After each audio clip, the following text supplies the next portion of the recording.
If கிளாஸில் third conditional நம்ம என்ன சுச்சுவேஷனில் யூஸ் பண்ணுறது, என்ன டென்ஸ் யூஸ் பண்ணிவிட்டு நம்ம சென்டென்ஸ் மேக் பண்ணுறதுன்றதை பார்க்கலாம். அதுக்கு முன்னாடி இஃப் கிளாஸ்னால் என்ன, கண்டிஷனல் கிளாஸ் அப்படின்றத நம்ம இஃப் கிளாஸ் அப்படின்னு சொல்லுவோம். If you had ask me, இந்த சென்டென்ஸில் பார்த்தீங்கன்னா I would have lent you 1000 rupees. இங்கே 2 பார்ட் இருக்கும். இது கமா வரைக்கும் ஒரு பார்ட். இதுதான் நம்ம இஃப் கிளாஸ் அப்படின்னு சொல்லுவோம். இது நம்ம கண்டிஷன்னா சுச்சுவேஷன். இது எல்லாமே ஒரு ஹைப்போதெட்டிக்கல் சுச்சுவேஷனில் இருக்கும். அதை நம்ம இமேஜின் பண்ணி சொல்கிறது. If you had ask me, நீ வந்து எங்கிட்ட கேட்டிருந்தேனா. அடுத்து இந்த ரிசல்ட், இது வந்து நம்ம ரிசல்ட் கிளாஸ்னு சொல்லலாம், மெயின் கிளாஸ் சொல்லலாம். தென் இன்டிபெண்டன்ட் கிளாஸ் அப்படின்னு சொல்லலாம். I would have lent you 1000 rupees. So if you had ask me அப்படின்றது தான் நம்ம இஃப் கிளாஸ் கண்டிஷன் அப்படின்னு சொல்லுவோம். இது வந்து டிபெண்டன்ட் கிளாஸ், ஏன்னா இது கம்ப்ளீட் ஆகாது. ஸோ இதுதான் வந்து இஃப் கிளாஸ். இதில் இப்போ தேர்ட் கண்டிஷனல் நம்ம என்ன சுச்சுவேஷனில் யூஸ் பண்ணுறதுன்றதை பார்க்கலாம். தேர்ட் கண்டிஷனல் அப்படின்றது இம்பாசிபிள், அதாவது ஒரு நிறைவேறாத ஒரு செயல். பாஸ்டில் அன்ரியல் கண்டிஷனல், அதாவது நம்ம இமேஜின் பண்ணி சொல்கிறது. பாஸ்டில் வந்து ஒரு நடக்காத ஒரு விஷயத்தை இமேஜின் பண்ணி சொல்கிறது.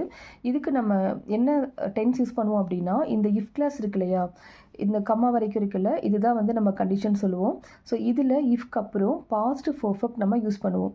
பாஸ்ட் பர்ஃபெக்ட் அப்படின்றதுனால நம்ம ஹேட் யூஸ் பண்ணியிருக்கோம். இங்கே வந்து verb 3 அப்படின்றது இப்போ present tense, past tense, past participle இருக்கு இல்லையா.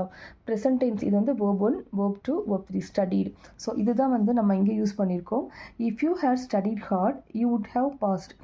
தென் இப்போ இதில் வந்து பார்த்தீங்கன்னா would have plus past participle நம்ம இங்கே யூஸ் பண்ணியிருப்போம். நீ வந்து நல்லா படிச்சிருந்தேன்னா பாஸ் பண்ணியிருக்கலாம். பட் இதோட ரியாலிட்டி என்னென்னா, நீ நல்லா படிக்கவும் இல்லை, பாஸ் ஆகவும் இல்லை. இதுதான். ஸோ இந்த மாதிரி ஒரு பாஸ்டில் நடக்காத ஒரு விஷயத்தை நம்ம இமேஜின் பண்ணி சொல்லும்போது தேர்ட் கண்டிஷனல் நம்ம யூஸ் பண்ணுவோம். இதுதான் வந்து நம்ம தேர்ட் கண்டிஷனல் அப்படின்னு சொல்லுவோம். If you had ask me I would have lent you 1000 rupees. இந்த சென்டென்ஸை பார்த்தீங்கன்னா if you had ask me, இது நம்ம இஃப் கிளாஸ், அதாவது கண்டிஷன் சுச்சுவேஷன் அப்படின்னு சொல்கிறோம். இங்கே நம்ம பாஸ்ட் பர்ஃபெக்ட் நம்ம யூஸ் பண்ணியிருக்கோம், ஹேட். தென் verb 3 யூஸ் பண்ணியிருக்கோம். இந்த மெயின் கிளாஸில் பாஸ்ட் பார்ட்டிசிபிள் யூஸ் பண்ணியிருக்கோம். வுட் ஹேவ் ப்ளஸ் verb 3 நம்ம இங்கே யூஸ் பண்ணியிருக்கோம்.